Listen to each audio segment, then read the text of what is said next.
Hello. Hey, Randy. Hello. Looks like we are waiting on Mr. Silver. Ja. Hi, Barbara. Hey. There he is. And there he is.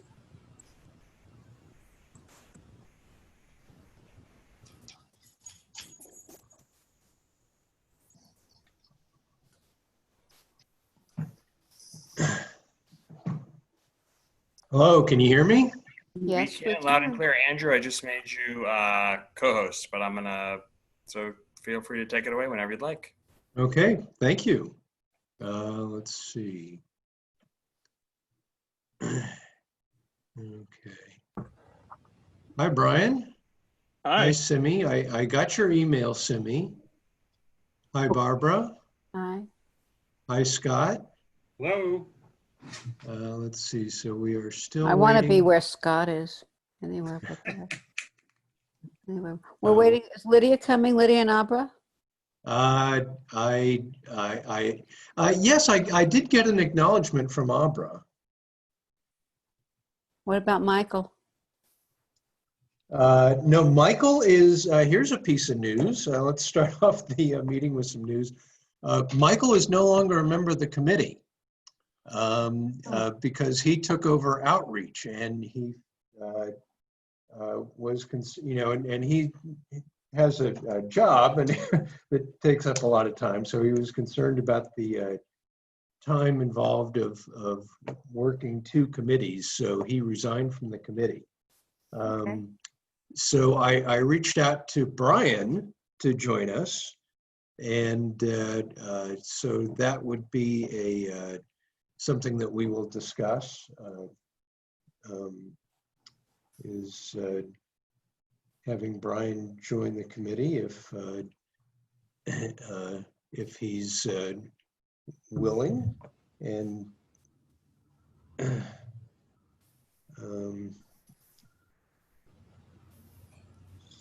so let's see. So we need.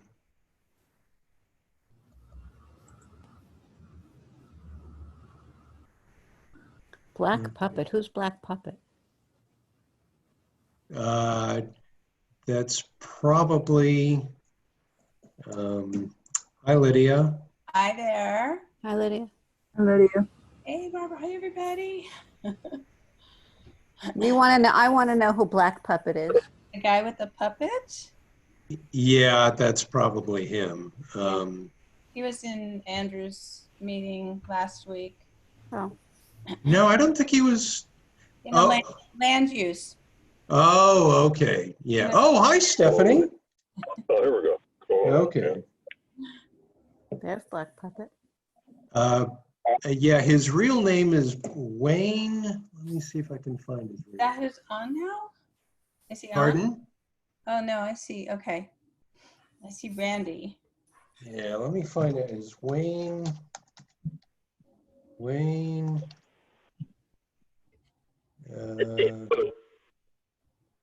I can't remember. Oh, is it Wayne Slavin? Is that his name, or Slavit? Oh, there. Hello.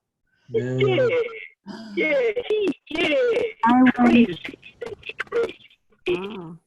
Okay. No, I don't want that. Not amused. Okay. I don't want to drive the car while black is out. Okay. So Wayne, your audio is breaking up on us, so I'm going to have. Okay, you're muted. All right. Okay, so it's 7:30. I think we have a quorum. Abra's trying to get in. She just asked me if the ID worked, but I didn't need it. So Oh, that's interesting. Does she have the new link? Because they changed the link yesterday. no, I changed. Yeah, make sure she's using the That's where I got updated link.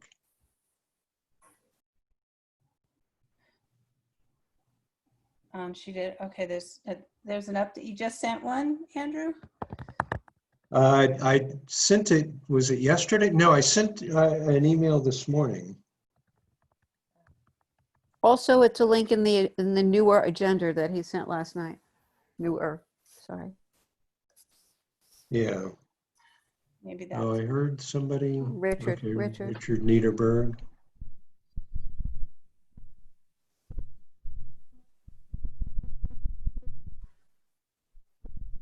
Okay. So should we wait another minute for Abra to see if she can get in? Joe, it's up to you if you want. I mean, I'm sure she should be able to. Why am I not seeing? There we go.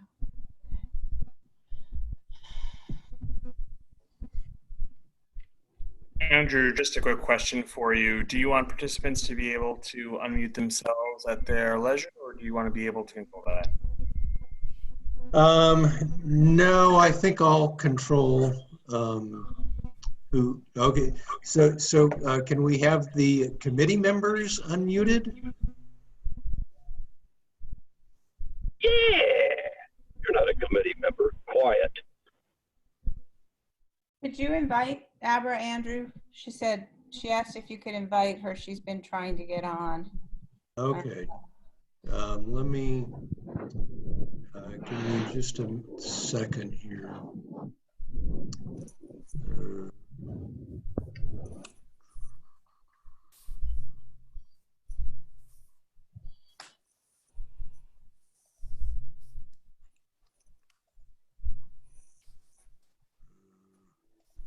Okay, Andrew. So basically, as of right now, the people that are all unmuted, I'll have what you'll have to do to minimize background noise. If you want, you can keep all of your committee members unmuted, and then if someone wants to speak, you would ask them to unmute, and then they would be able to unmute themselves. Okay, thank you, Randy. You're welcome.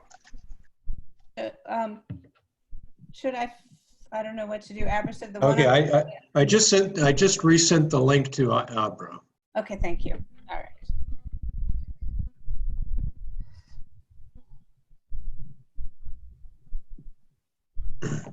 Okay, so she should be able to get in a minute.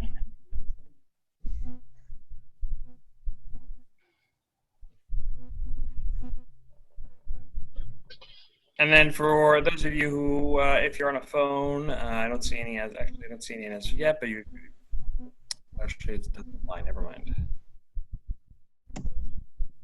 Okay, Abra, welcome. Welcome, Abra. Okay. Hi. Yay. Okay, so we do have a quorum of the committee, so we will call the meeting to order. We have myself, Andrew, we have Lydia, we have Stephanie, Abra, and Barbara. How could I forget Barbara?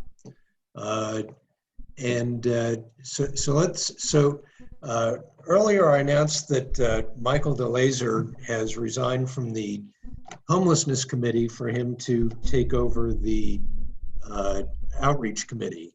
That left a seat on the board, and there is a person present here who has experience with homelessness issues and homelessness NGOs, and I think would be a great addition to the committee, and that's Brian Carroll, who is also a member of the Neighborhood Council Board. So I'd like to take a quick vote of the committee to add Brian Carroll to the board as our first official action. So that's my motion. Do we have a second? Second the motion. Okay, Lydia, second. And all in favor? Aye, aye. And it's unanimous. Brian, you're a member of the Homelessness Committee. Thank you very much for joining us. We look forward to your support and input.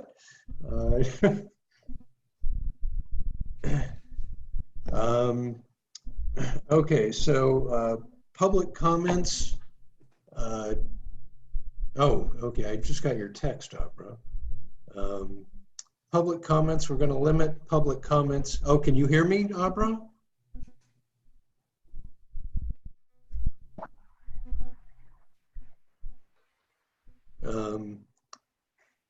Sorry, I was just trying to communicate what I think Brian was trying to communicate, which is that he was muted. Yeah. Oh, okay. Was that okay? But you figured that out. Okay. Back in action.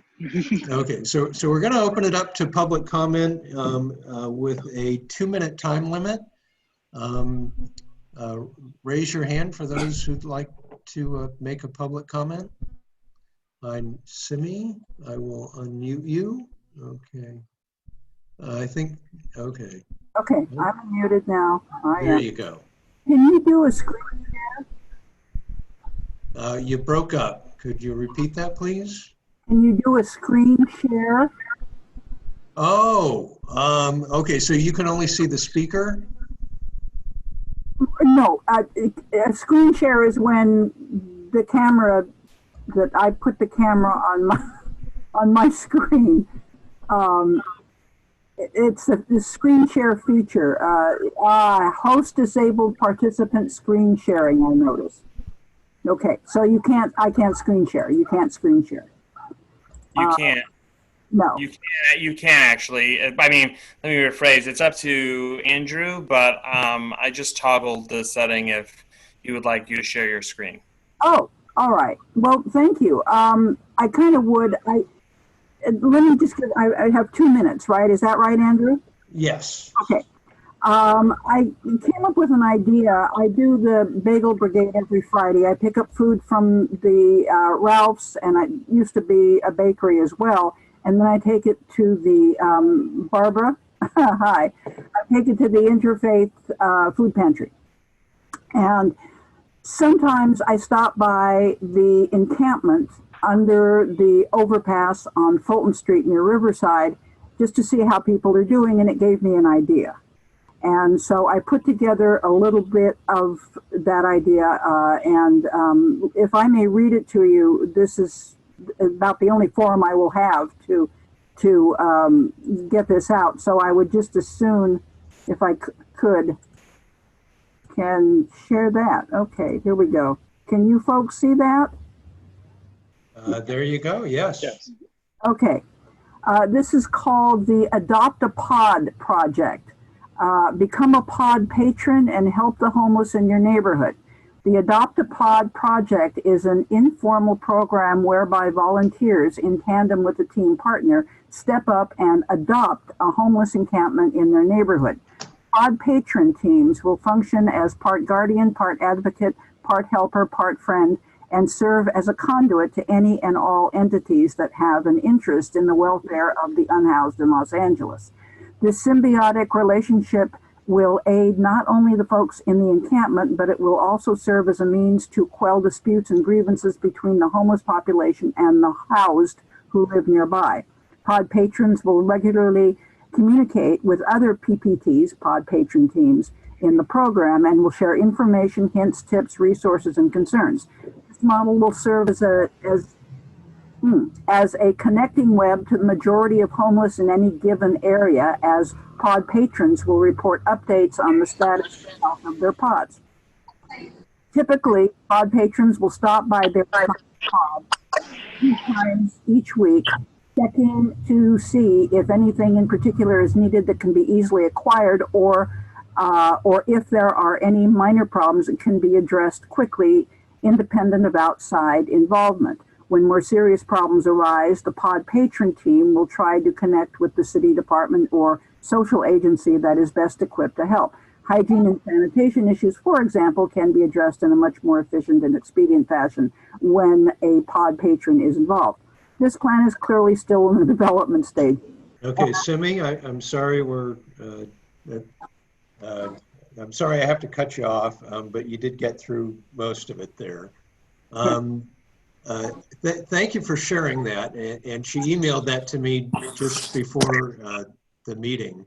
So that's, and we'll talk about that in a minute, because that ties into something else I want to bring up. So thank you for sharing that, Simi, and we'll have a discussion about that. Any other comments? Scott, are you unmuted? You appear to be unmuted. Hello.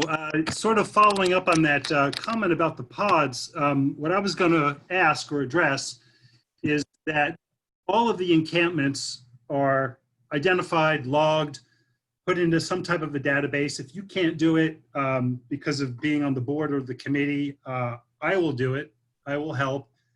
And the jurisdiction of each of these encampments, whether it's the Corps of Engineers, the county, the city, the park rangers, whoever, and contact the date that the encampment has been reported for either cleanup or for social worker help, sanitation, removing the bottles of urine, the needles, whatever it is, log all of the encampments and then follow up with the residents of Studio City so they know, okay, we know about this one, we know about the guy living on the catwalk underneath the underneath Coldwater Canyon above the river. The Corps of Engineers has been notified that they're going to put barbed wire there, whatever the deal is. Just so us residents understand that someone is trying to do something other than give people Subway sandwiches and socks and hygiene kits and all that. Because the bottom line is a lot of us want homeless out of Studio City. We don't want them there. We don't want to give them bottles of water or dollars. How am I doing on my time? Also, as far as the cleanup goes, I understand, and I never get to follow up when I mention about, especially along the river, there are encampments. I understand. What happened?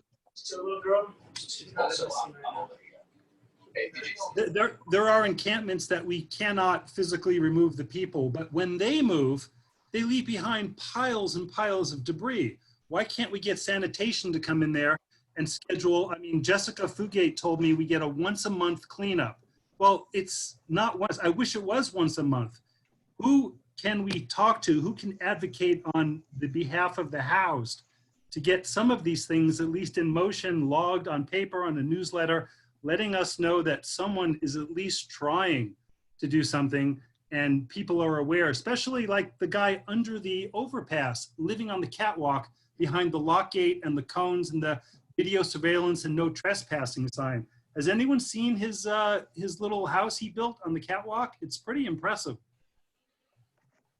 No? Do you guys know where it is? Yes, I know what you're referring to, and LA Family Housing is aware of that. Okay, so does someone have a spreadsheet that they could share with us so we don't go by going, God, I wonder if someone knows about that. Okay, well, Scott, that's your 2 minutes. Thank Fine. you, and we will address that as these things are kind of related if you think about it. So we can talk about that. Anybody else? We have public comment and a hand raised for a while now, actually, from Mr. Spindler. So I just want to remind you that you do need to give him his 2 minutes of time to speak. Okay. And where is he? Okay. So okay. So he's got his, okay. I'm trying to unmute him and it's not, the button isn't working. Unmute audio. The button isn't working. Can you try to unmute him, Randy?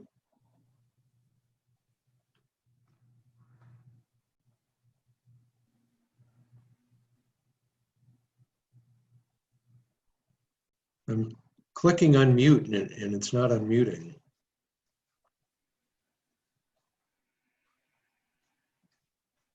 Yeah, so the way it works is in this setup, you unmute or you ask the person to unmute, and then they would see a notice would pop up on their phone.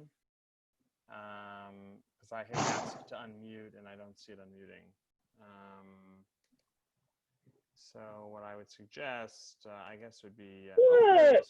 There he is. Okay. Sorry about that. What are you doing? All right. So Mr. Spindler, you have 2 minutes. All right. Well, I'm deferring to my colleague here. Black Puppet. Sir, go ahead. Thank you very much. Now, we down here in downtown Los Angeles right now. We're over here in Alvarado and 7th Street. That where most of the homeless come. Now, I realize Jessica Foodgate want get more people down from here downtown up to the valley. So I've been given invitation to find a way to get these folk up there to Studio City, where they can go ahead and crash for the night and get some food in the morning, because they way too many homeless here in MacArthur Park and over here in Lafayette Park. Now, I think that's fair. I talked to one police officer today. Now, he pulled over our car.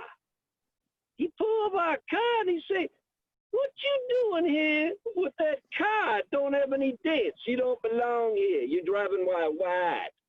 And I says, "No, my friend white, I'm black, and the rest is history." They give me a $50 Starbucks card. So now that's what we need to do.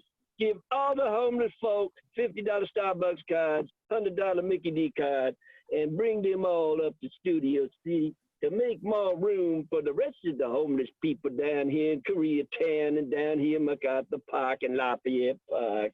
And I know you guys really appreciate it, and you're welcome. You're welcome. So we're going to be going down to now on 2nd Street and San Pedro Avenue to get more. Okay, that's your 2 minutes. Thank you. All right, let's move on. Do we have any other comments from the public?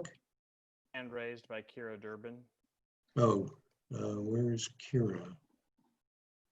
I saw her before. There you are. Hi, Kira. Sorry, I'm so sorry I was late. I was actually on a call with Nithya Raman, so it was great to hear her perspective. And I just wanted to, I sent Andrew earlier today the update from Ken Kraft, who is the service provider for Hope of the Valley. Most of the stuff up on our side of the, sorry, I should have introduced myself. Hi, I'm Kira Durbin, Sherman Oaks. Our homeless committee died because people in Sherman Oaks just want homeless people to be gone. So Andrew has adopted me.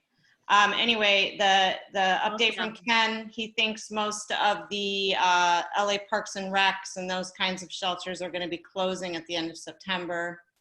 And then I sent Andrew you the list that I got from him, because we're always trying to update and get what's open now to be helping people. And then I'm still pushing for the safe parking at the Oxnard. And I have to tell you, Andrew, I had no idea before the Metro meeting how much was involved in a safe parking site. So I have a much better understanding of that now, and a much better understanding of why it was so difficult to push forward. But we're going to keep trying for it. And I have no idea who the service provider for that might be, but I think that's putting the cart before the horse at this point. So great to see everybody. Thank you all for being here and letting me, hi Simi, and Alexandria, if you're still on, great to see you again. And thank you so much, everyone, for letting me be a part of this. Thank you. Thank you, Kira. Oh, by the way, Kira, I don't think I have that email. I don't have an email from you. So if you can resend that, yeah, resend that to me. Do we have any other public comments? We do, Alexandria. Okay, I'm going to try to unmute you. Okay, there we go, it worked. Okay, are you there? Yes, can we hear you? Can you hear me? Awesome, we can, welcome. Thank you. Hello, Alexandria here from Sherman Oaks. Hi, Kira. So I serve on the Sherman Oaks Neighborhood Council Education Committee, as well as the Studio City Outreach Committee. So excited to be here. Thank you for having me. I'm also a substitute teacher for the LAUSD, Los Angeles Unified School District. Super excited. We're going back virtual in the fall. Really great. So proud of our union for doing all of that work for us. I'm hoping to find resources and bring resources to help homeless students and families. I know that there are some in LAUSD, so if anyone has any connections or ideas for me, I'd love to hear it. I was at Joann's today, actually, and they have a mask donation program. I don't know if any of you know about that, so I plan on calling the corporate office tomorrow and just seeing, you know, how far we can stretch to that. Maybe we can donate some masks to some centers. And then I had an idea. I've been seeing circulating on the internet these community refrigerators. I know there's tons of logistics that would have to go in there, but maybe we could start with having them like at the parks, where families can go in and, you know, just grab some snacks for their kids, or, you know, not even families, adults. You know, adults need snacks too. So those are just a few ideas. Thank you again for having me. Thank you. So did you mean Joann's fabric shop on Fulton? Is that what you're referring to for the mask donation? Okay, let me unmute you again. Yes, Sorry. okay. So they moved to Riverside and Woodman. So Okay. huge Joann's. I went in there today. It's Okay, really and they have a mask donation program. I Yes. didn't. Okay, Yes. that's good to know. So they're donating to like the Boys and Girls Club of the Valley, and they're really trying to stay local. So they would donate like masks that they sell in stores. So yeah, I plan on calling the corporate office tomorrow and hopefully getting a hold of someone. Okay, can you maybe we can talk offline? Yeah. I think if you have my email, shoot me an email and let's talk about that. Okay, will do. Thank you, Andrew. Okay, thank you. Okay, anybody else? Barbara Javits, unmute. Well, there you go. Okay. Hi. So, Andrew, I was just wondering if you felt it worthwhile to update this group about Luisa's outreach. Yes. So Luis Oliart, formerly director of the food pantry, which is now Barbara's role, and lead of the advocacy team at NoHo Home Alliance, has been going to the encampments at Moore Park and the 101 and Laurel Canyon and the Laurel Canyon and the 101. And he's been getting to know those individuals and what their issues are, and cataloging that information and sharing that information with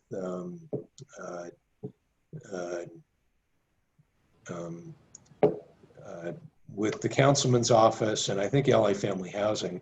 And I've been in touch with the outreach manager for this area regarding those encampments in particular, and other smaller encampments as well.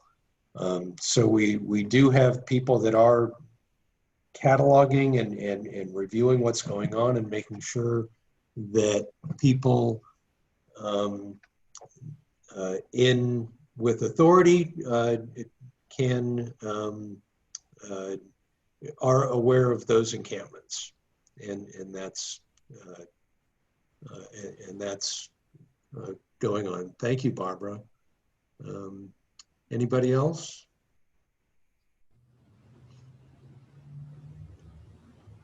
Okay, so I think we're Andrew, you had a hand from Elaine. Oh, I'm sorry. Thank you. It's okay. So, oh, you're unmuted. There you go. Thanks. Hi, everybody. So they're being documented, their presence, but what's the next step beyond sort of LA Family Housing being aware of them? So the way that works is outreach workers make contact with them and get to know them. From LA Family Housing, caseworkers from LA Family Housing, or LASA or someone else? So there's caseworkers from LASA and LA Family Housing that work in this area. A lot of them were pulled to work at the Project Room Key sites and the rec center sites. So for a period, there hasn't been much outreach workers working in the area at all. And we're starting to get some of that presence back.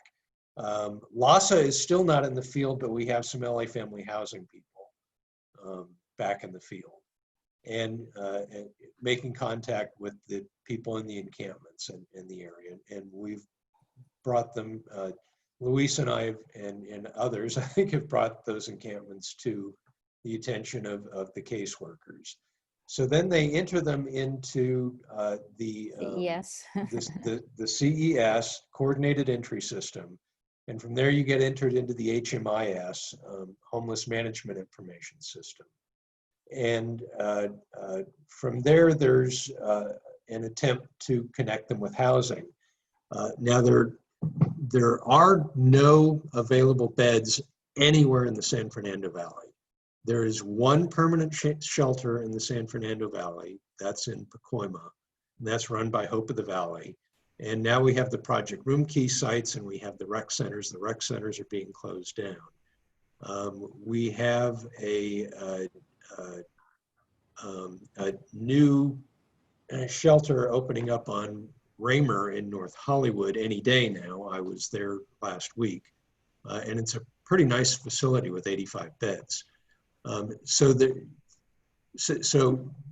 knowing that there's 0 beds, there's a waiting list of over 15,000 people waiting for housing in the HMIS.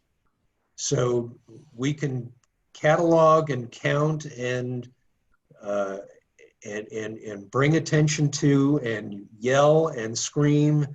But when there is a wait list of 15,000 people for the available spaces, we're not going to get first on the list. We are Studio City. We're not Skid Row, and that's in a nutshell the situation. I wish we could do more. Now, what we do, we direct people to the food pantry. The food pantry in turn directs people to NoHo Home Alliance. NoHo Home Alliance has a direct relationship with, and we have an outreach worker on site with LA Family Housing. We have an LA Family Housing outreach worker. We used to have medical staff on site. We have but that's been pulled at least temporarily while they work on COVID testing. Right. We've just contracted with some nurses to provide some rudimentary medical care. With the relationships with LA Family Housing and Ken Craft at Hope of the Valley, we try to elevate people that we can and get them into housing on that pathway. Just a question about the Raymer 85 beds. Are those folks who are going to get those beds already know it and in the pipeline and from the neighborhood, I assume? Yes. So, okay, those people, the primary draw for the Raymer beds is not Studio City because it's too far north. Right. The protocol for the bridge housing program is to address the people in that immediate community. Now, I had a call with senior people at LA Family Housing and then the outreach workers for this area with the intent of getting people from our encampments on that list. And they did agree to enlarge the zone, the catchment zone for that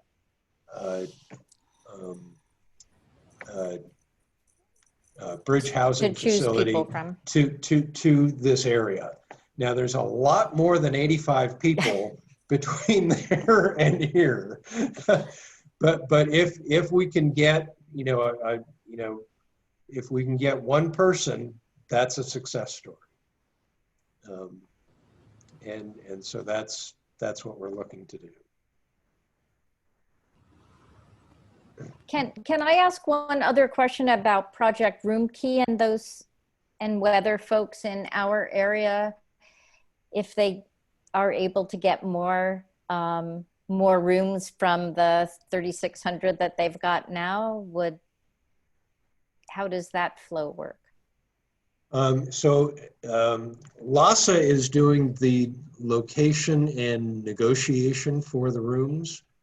And so when they first started and the hotel owners were pretty nervous, they were able to get favorable leases and they were able to get a big block of rooms. And as time has gone on and things have opened up and then closed back down, the leases have gotten a little harder to get. They're still actively pursuing leases, but the leases are only 90 days.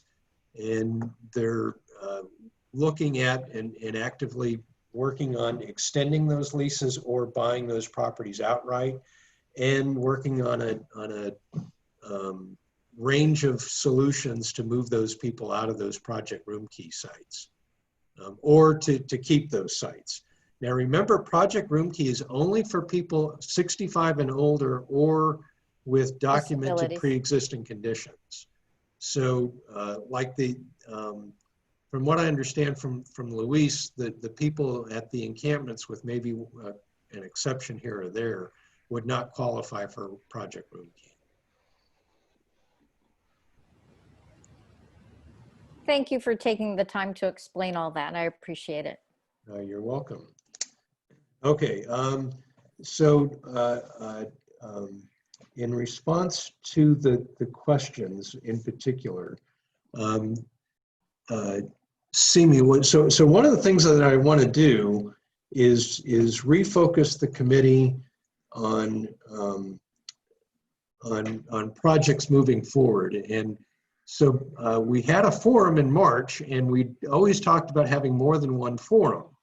And so that's one thing that I want to bring up. And I sent everybody an invite to a forum that's on Monday that the West Valley is hosting. And I think that could be a good model for us. And hopefully whoever has the ability to tune into that, I'd appreciate it, so we can learn from that and use that information to build our own forum. Another topic that we talked about, and Stephanie and Brian were involved, and Abra was involved in that. We were talking about setting up an outreach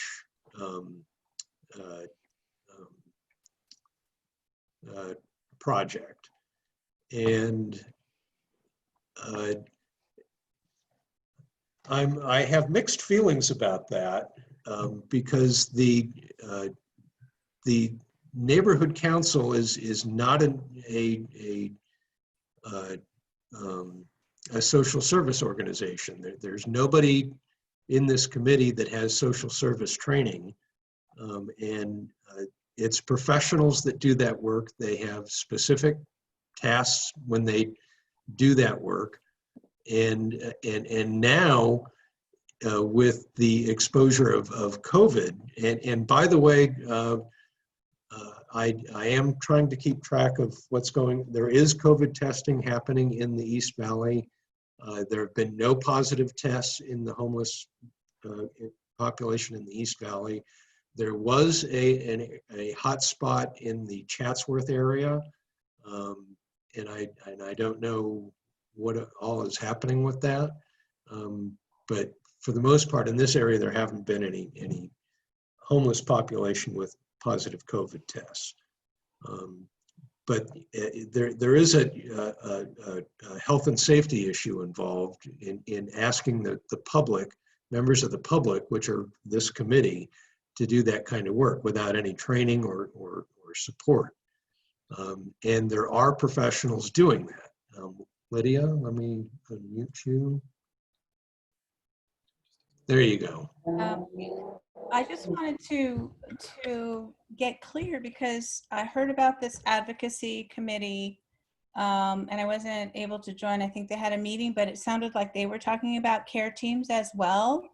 And Simi is talking about a similar kind of idea of care teams.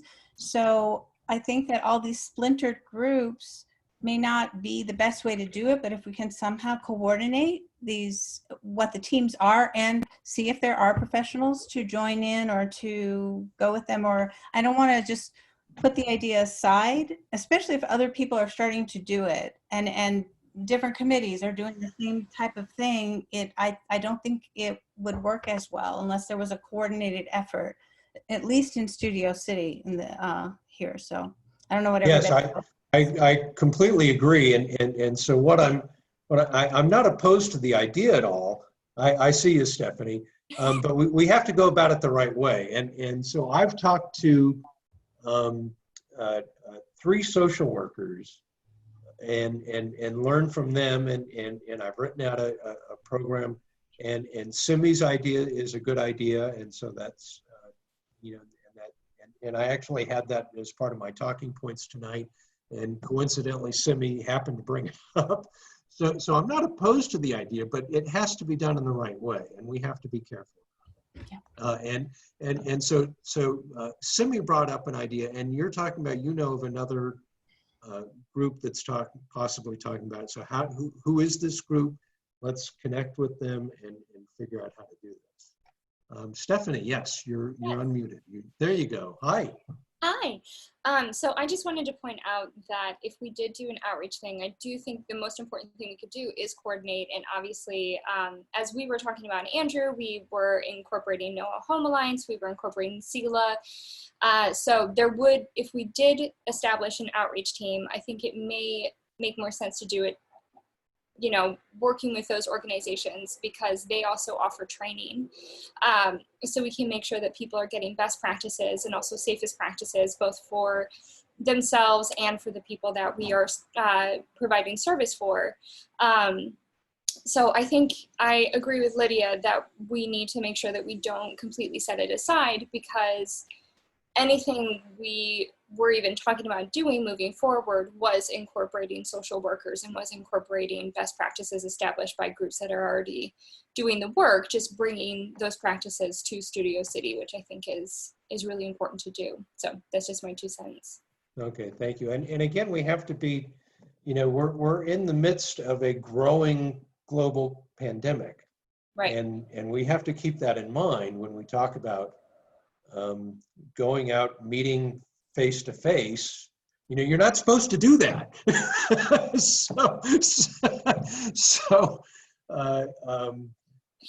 I will say though, SELA has developed safest COVID-19 practices, and so okay, they have. Okay. So they've been working with health officials and so forth in order to establish that. So I know that moving forward, if we do what we were originally talking about, which was work with SELA, train with SELA, and so forth, they do have that incorporated into their training of best practices. Okay, so moving forward, so we had already been moving down this path, and then the world stopped, and then it started opening up again, and now it's kind of stopped again. And we'd already been moving down that path, and so let's, and we stopped, so let's regroup and start that discussion again. So at next meeting, we will have that as an agenda item, but you and I need to reconnect between now and the next meeting and see if we can get more focused on a plan. Does that make sense? Mm-hmm. And maybe we can have Simi involved, and Lydia, you said you knew somebody else involved. So let's see if we can plan a meeting for some time between now and next month's meeting and get some focus on this. And also we should be talking to Louise too. Yeah. Barbara, I'm gonna unmute you. There, whoops, you were unmuted. There you go. I just wanted to add that several of the organizations within the Food Pantries Coalition all have their own little homelessness committees. And I've always believed that there is strength in numbers, as you guys are talking about, and they all want to activate and they all want to do something. So if you decide to get training from Sela, who I really think is the role model in space, and you decided to loop in, for instance, Temple Beth Hillel has a homelessness task force, the UUC Church on Moore Park has one, and also there's another neighborhood council, maybe Randy can help me. I think it's NoHo or North Hollywood Neighborhood Council. They have a homeless committee. So maybe if you try to unite all these various entities and get one or two people, then you can really, you know, start implementing tactically change. Yeah, it's actually something we talked about doing originally as well, because you're right, strength in numbers is the most important. Yeah, and I am in touch with all of those people, by the way. And I specifically talked to the UU Church on Rhodes and Moore Park here, and I haven't talked to the TBH task force yet about that specific project, but I am in touch with all those people, and that's certainly a good idea. Randy, are you? Yeah, hi. You're So, unmuted. Hi. Hi, yeah. The luxury of being a co-host is I can unmute myself. So hi, quick hi, hello everyone. Thank you for being here. Andrew, the idea of training workers sounds great. Pandemic aside, my question would be, or perhaps a suggestion to the committee, you know, in the face of stakeholders, some of whom are on this call, I think some of them might ask, and I've heard this emailed to me, is about perhaps creating metrics that way we know whether our efforts locally here in Studio City are actually having an impact. I know there was a conversation for resilience planning where you were asked, you know, what's the short-term and long-term goal? Could we say we want to reduce the homelessness population in Studio City by 2%, for example, or get everyone housed by 2025? I realize a lot of that is there are elements that are outside of Studio City's control, but I think that in training workers, in collaborating with other neighborhoods, it might be worthwhile to put down concrete goals. That way, at some point, you can look back and say, okay, that was a successful endeavor. Just a thought. Yeah, that's something that is intrinsically involved. It's already built into what we were talking about and what other organizations have been talking about, where you do keep your metrics and you do keep that kind of communication open. So that's already incorporated into what we've been talking about. Well, earlier today, I know at least Andrew was unwilling to commit to some kind of metrics. So I would personally, I would love to see those, and I think that a lot of stakeholders would want to know that there's some of those goals too. And you might even create allies and people who are currently skeptical if they know that they're like concrete. Even if it was literally to say, in 3 months, we know for sure the goal is to house or find some form of stabilizing help for individual X, whatever that may be. I'm not saying that doesn't happen now, but I think that in messaging that might help. Because I think, and I can just speak to emails received, that there are stakeholders that feel, yes, it's getting worse all over the city, but in terms of encampments here in Studio City, which is at least what we're tasked to address specifically, it's getting worse. Right. I mean, obviously the metrics we would be involved in, like developing and so forth, wouldn't be as simplistic as we want to get people housed and so forth, you know, within a certain amount of time. But I think there's a way to go about doing it that also isn't invading the privacy of our unhoused neighbors, because these are, you know, still people and they are deserving of privacy, and things that are concrete based off of the research that all of us have been involved in and the advocacy work that we've all been involved in, that is meaningful and can be transparent to the public, because you're right, people want to know what's going on. But, you know, it would definitely have to be something more realistic than we want to have this many people housed and there's no housing. Yeah, because there's no. So Well, there is no permanent housing, but you could, for example, if it was building, which we now see, Andrew and I talked about this previous, in terms of the utilizing temporary quick pop-up structures, which personally I think is the route that the city will have to go in order to be able to house more people more quickly, more efficiently. Right. But perhaps it's engaged, it's interesting. I don't think it's a simple, first of all, I never said it's simple to get one house, but I do think it's not the goal to work, as Andrew would say, utilizing best practices to hopefully get closer to eliminating homelessness. Because that's also not even in the mission statement of this committee. Yeah, no, absolutely. Oh, no.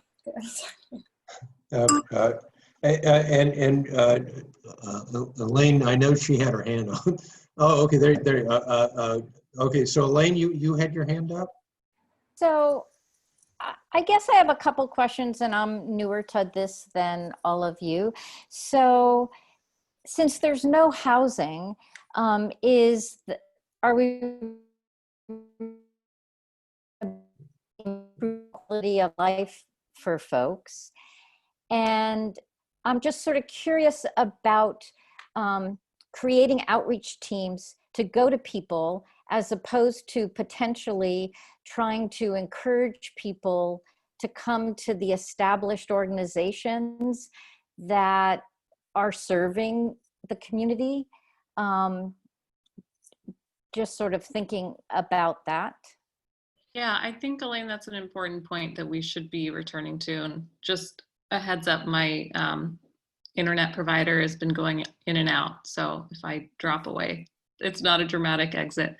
But I think our mission has to do with educating our community and shifting mindsets, which is a really difficult qualitative thing to measure. Maybe it could be done through a survey, but more importantly, we're trying to inform Studio City and our stakeholders about what organizations are already doing this work, and pointing people in the right direction, and doing outreach and doing town halls and events to connect people to those organizations that are already doing this work well.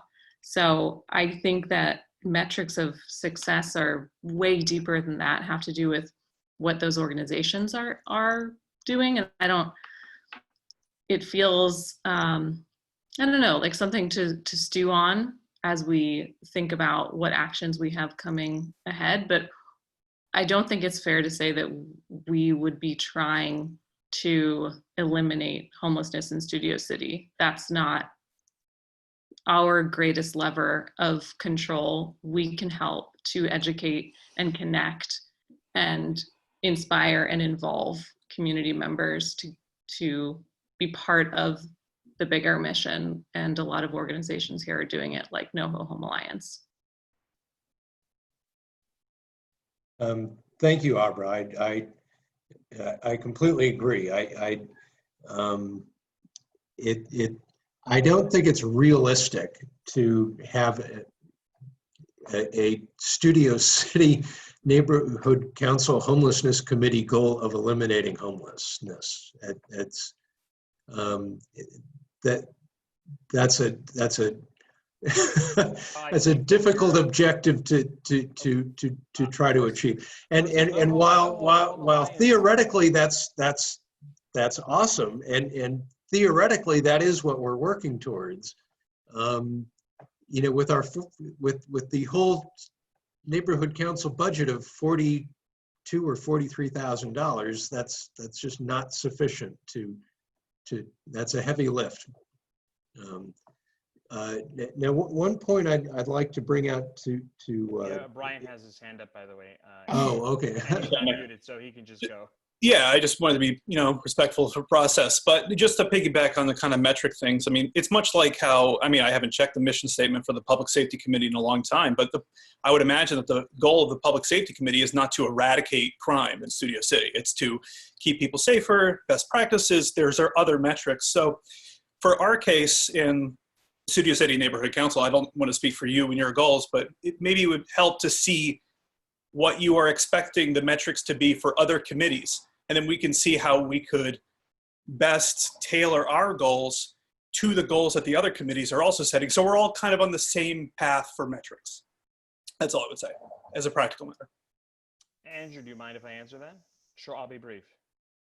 Yeah, sure. That's fine. Other committees actually are working on metrics. And I know Home Alliance as a single entity actually does say as a part of within their mission that they do want to move towards eradicating homelessness. Yes, some of that is through education of best practices and what what does work, what doesn't work. So I'm for that, but I will also say that one of the primary metrics is that we all, myself included, do a better job of listening to stakeholders. So perhaps sending out a survey is a great idea to genuinely reach out to stakeholders. That's something the Outreach Committee is currently working to do. So I would invite you to collaborate with them. And yes, my goal is to have metrics, because if we don't have metrics, I would argue we don't know whether we're succeeding at any committee or not. And Public Safety Committee, in fact, does want to reduce crime in Studio City. Yes, certainly the lofty part could be to reduce it to 0, but certainly they say they want to reduce it. Well, I don't think the goal of the Homelessness Committee is just to do, nothing. We certainly do want to reduce it here as well. There's just what we're talking about, there's other metrics. The reason why I bring it up is because now twice in the last month, I've heard about metrics in terms of judging the Homelessness Committee, and I have yet to hear any sort of mention about metrics for any other committee. It's really good to hear that that's being. It's a lovely pivot. It really is a lovely pivot to say, well, look over there. There's no metrics for them. I appreciate it. But I'm simply asking for, and I actually spoke to the committee chairs and have said specifically that, and we can continue. I'm happy to continue the conversation offline as well. They are creating metrics of how they'll measure success. I think that's a reasonable question to ask any committee, and every committee is going to have to answer that.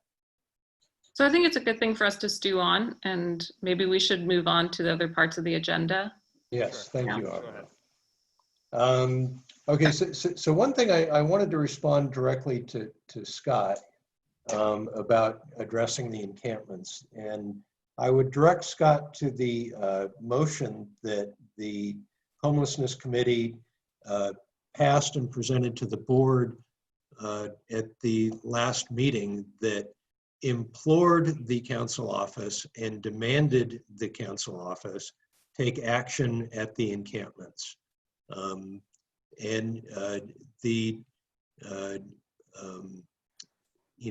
that is the voice of the community and how the committee and the neighborhood council communicates to the powers that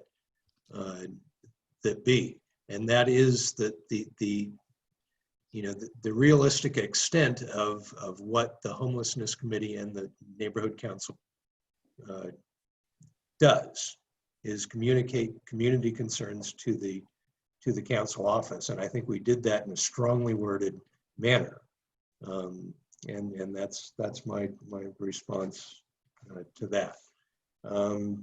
It was specifically addressed. I think we used strong wording, and I understand that's not enough for everybody, but we did take action on that. Okay, so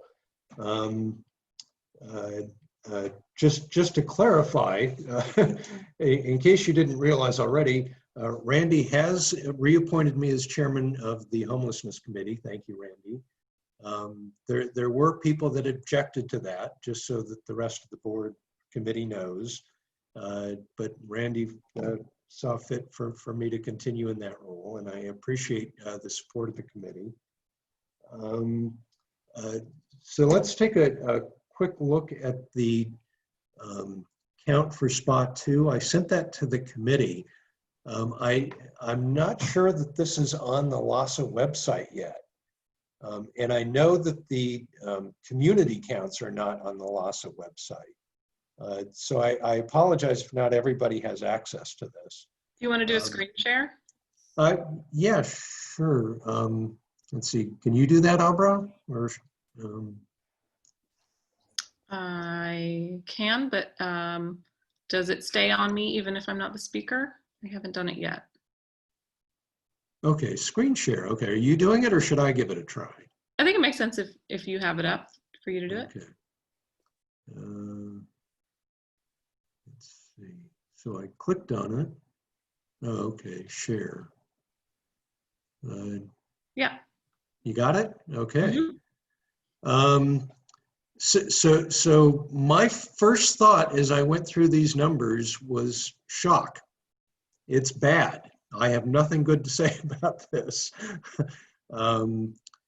The San Fernando Valley is up 18%.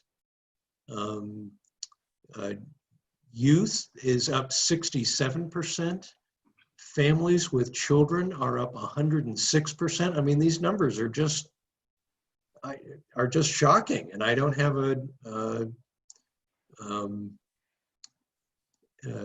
you know, I got it leaves me speechless. It's bad. Now I'm on a call tomorrow with LA Family Housing, and this is going to be a topic of discussion.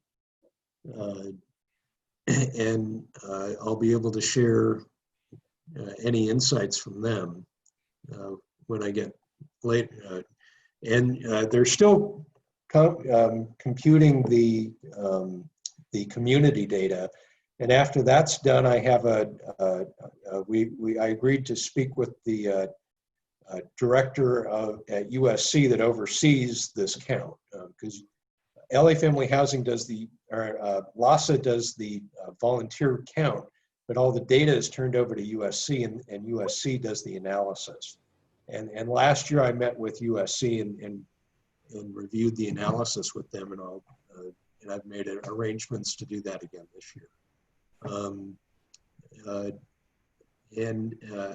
Does anybody have anything to share or thoughts or insights on this data? I just have shock. You know, I know that we're seeing it, and this doesn't incorporate Project Roomkey and the rec centers. The count was done before those facilities were brought online. And there is a 100-day challenge going on right now to house as many people as possible, and that's focused mainly on Project Roomkey. But there's also a shared housing initiative that is rolling out. There's several initiatives rolling out by both LASA and LA Family Housing to get as many people housed as possible, and to narrow the time frame between getting somebody into CES, HMIS, and into housing. That's a real focus in narrowing that gap in getting people into housing. So there are initiatives taking place to get people off the street faster. But what I want to emphasize to everybody is the static, the homeless population is not a static number. Almost 83,000 people lost their housing last year. And so in Los Angeles, there's 41,000 homeless people. In 2018, 21,000 people were housed. In 2019, 22,000 people were housed. So if it was a static number, we would be done. Housing would be solved. But people, 227 people lose their home every day. And the math doesn't work out. That's not 82,000, over 82,000 people lost their home last year. And it's projected, because of the pandemic, an additional 100,000 plus people will lose their home in 2020. So this issue is not going away. And when looking at those numbers, the challenge is huge and will continue to remain huge in addressing this problem. So moving on, if I don't have any other comments on that. So I already touched on this.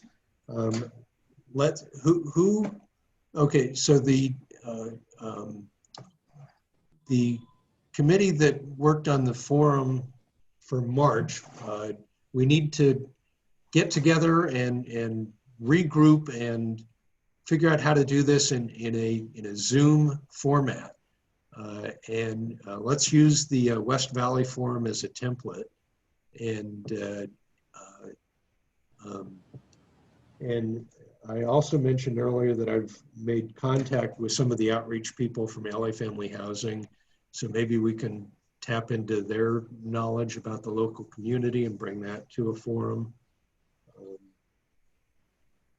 And I reached out to somebody who's working with Senator Hertzberg's office on homelessness issues, and I hope to hear back from that person soon. So I think we have the contacts to pull together a good panel of experts to provide information to the community. But we need to get focused and start planning on that and work on how we're going to do that in a Zoom format. The first thing we'll need to do is pick a date when we're going to do that, and then let's get moving. So that'll be a item on the agenda for next meeting. That will start to put together some concrete things on that.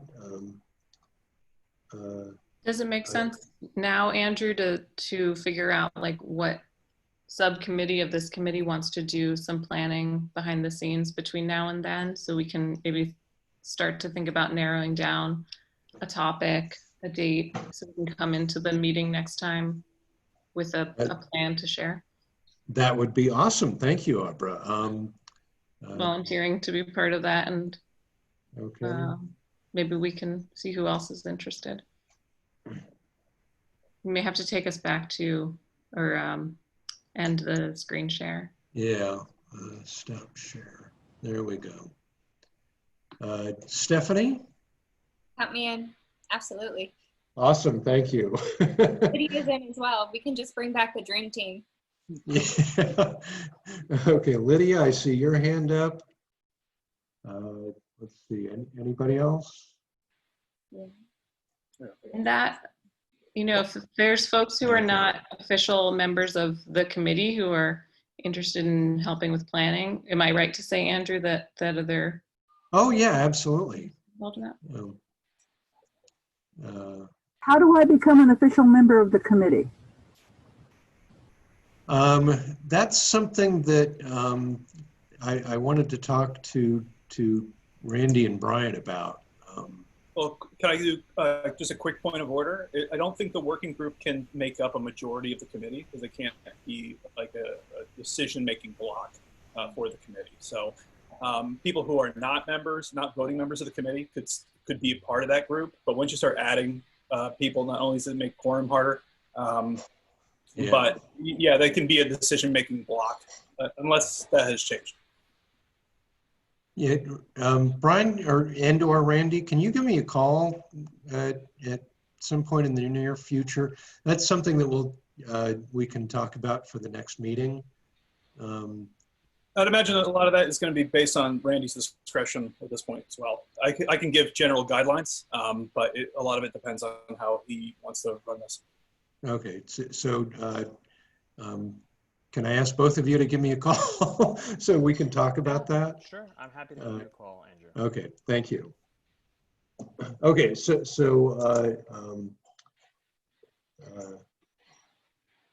I have names of committee for a forum. We will talk between now and we'll send out an email. We'll set a date. We'll get together and we'll start that discussion.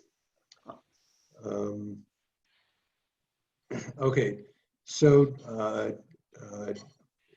Randy mentioned this resiliency plan, and I got a call this afternoon from Rachel Tobias of the Public Safety Committee that I guess all of the neighborhood councils have been asked to put together a resiliency plan, and I'm guessing she's reaching out to the other committees, and she just sent that to me this afternoon. I think it's like a 91-page document, so I haven't fully absorbed it yet. But I did a word search on homeless, and homeless was in there 96 times. So I'm not exactly sure what that entails, but I would appreciate some help going through that and trying to figure out what our role in that resiliency plan is. Does anybody have time to help out with that kind of project? I can help out. Okay, thank you. I can read through it. Yeah, the two of us can help you with it. Awesome. Oh, thank you. I will send that to you. And you know, if we can break it up into 3 pieces, then it becomes manageable, and we can talk about and put together some slides and put together a meaningful response to that. Okay, that's awesome. Very exciting. Thank you.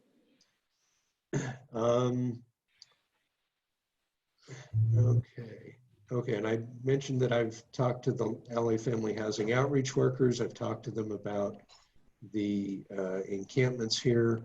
I'm curious, is anybody else on this meeting familiar with Jonathan Ackerman? I know Mr. Mandel is. Okay, I'm not seeing any recognition there. So he's a mentally ill, homeless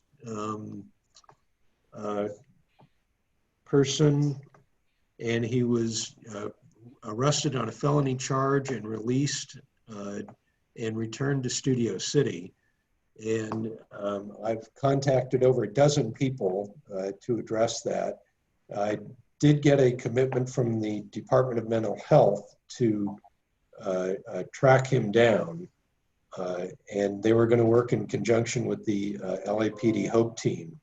And I have a diary set to follow up with them to see if we can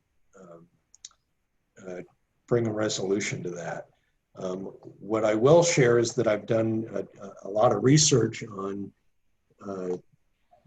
the laws surrounding the mentally ill, homeless, and dealing with that problem, and it's complicated. It's not an easy fix. So I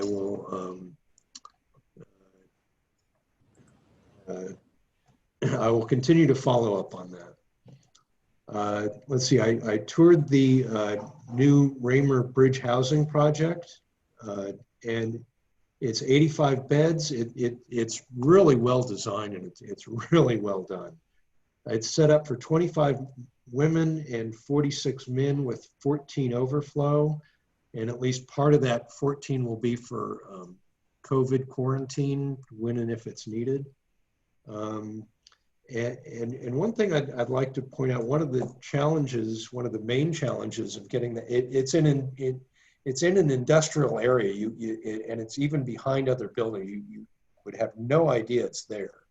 And one of the common questions that I've heard is, why aren't homeless people resettled into commercial areas? And this bridge housing site is a good example of why that isn't happening. And it's because of zoning.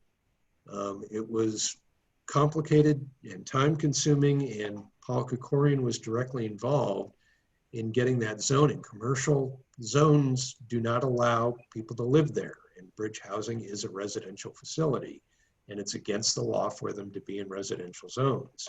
And there is no magic wand to change the zoning to make that happen. You have to go through a long process to get that done. And Councilman Kukorian was he found the location, and he worked with Ken Kraft to get it done. And one of the biggest challenges was getting it rezoned for that. And NoHo Home Alliance has a property that we would love to convert to homeless housing. It's a zoning problem, can't be done.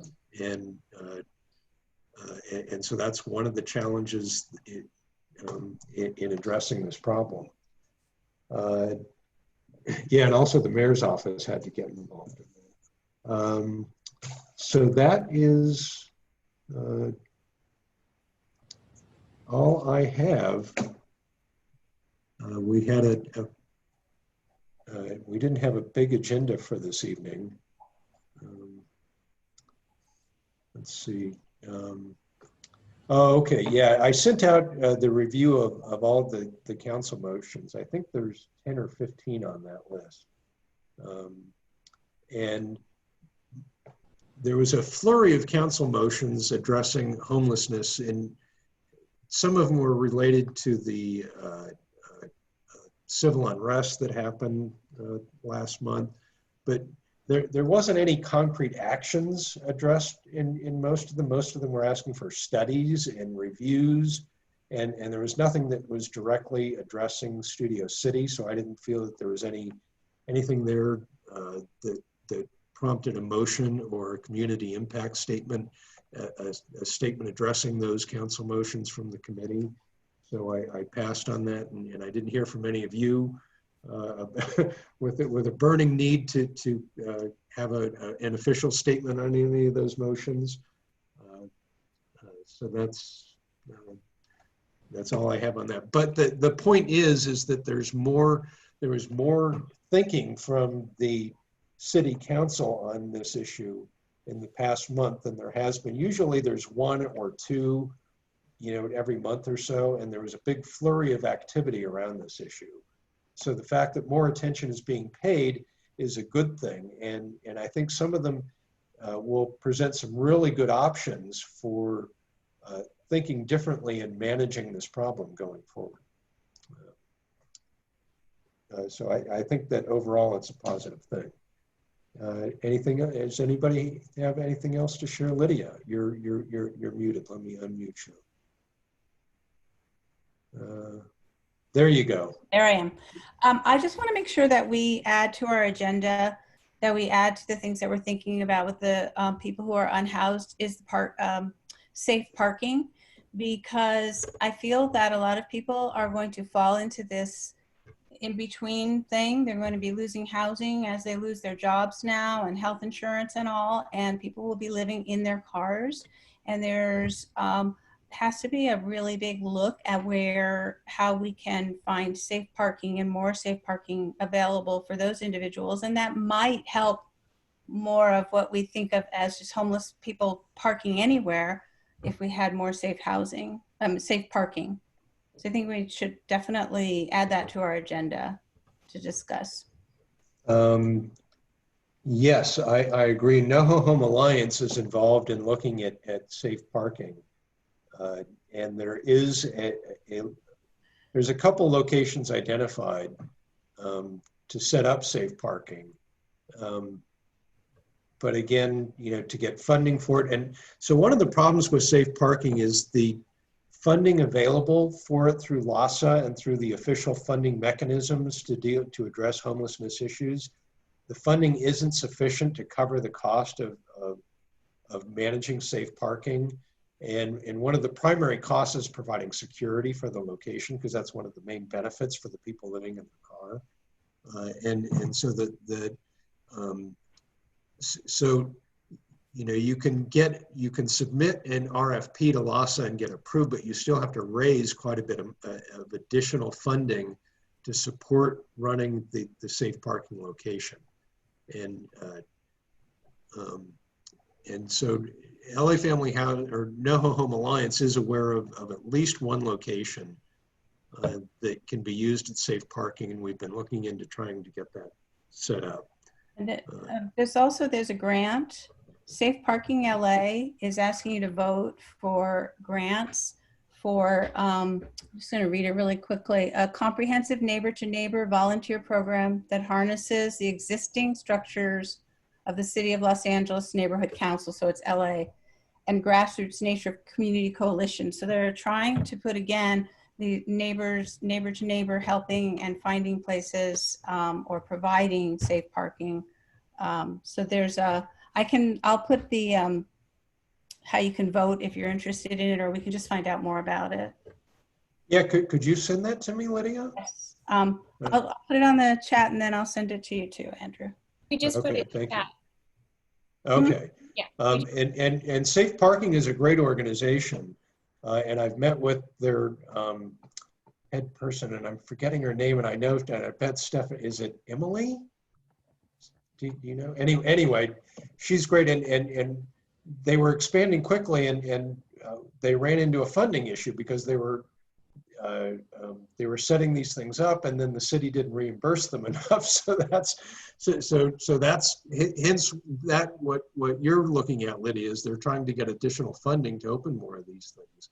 And Safe Parking LA is a great organization, but there just isn't enough funding to expand these things. And so let's take a look at that. Let's see if we can find a way to move forward with that. Thank you. Anything else? All right, Elaine. Oops, I need to unmute you.